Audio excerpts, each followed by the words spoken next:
I am the Associate Manager of Marketing and Communications for the Experiential Learning and Innovation division, and I also run the MakerSpace here in the Dare District.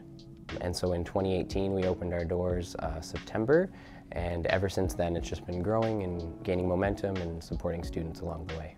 You can come there no matter who you are, what you want to do, and you'll have help to turn your dreams, your ideas into reality and grow them beyond the scope of you as an individual could come up with the help of people at the space and with the interaction that comes with meeting diverse groups. We have a number of 3D printers, we have resin printers as well. On top of that, we have a laser cutter, we have VR, we have button making machines, sewing machines, knitting machines. So anywhere from the idea of that really hard technology like 3D printing to softer, more crafting based, we like to run the gamut of things and just give all of those things, allow people to be creative in the way that they so choose.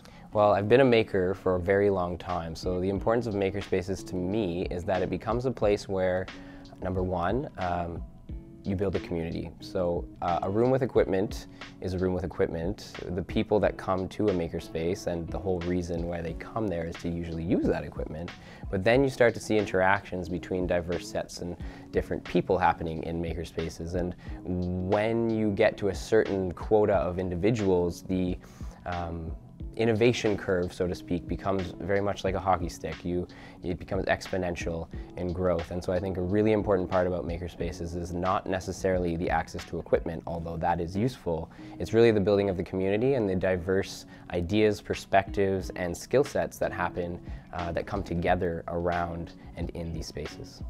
So the process of ideation and watching something come to life is my favorite experience in the entire human gamut of experiences. I've experienced a lot of things, probably not every one, but I haven't found a better one yet.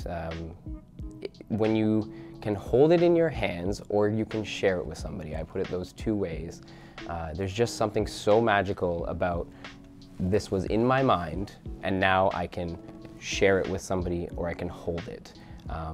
It's just an incredible feeling. And it's so special, and I hope that experience, and the thing that I like to push forward in the makerspace is that I bring that experience to as many people as possible. So what I think is very important about Alexander Graham Bell was that he was obviously looking to discover new things. He clearly was curious in nature.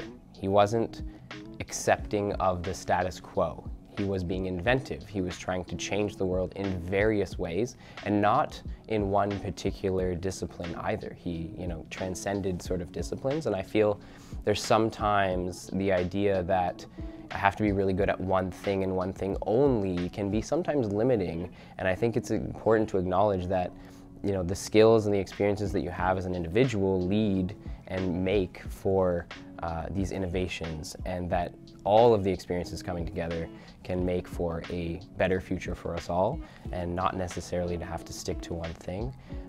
But really, I mentioned curiosity earlier, and I think the ability to be curious and to experiment and try new things in search of betterment for the human civilization in general is something that is very important about being a trailblazer, and that Alexander Graham Bell did very well.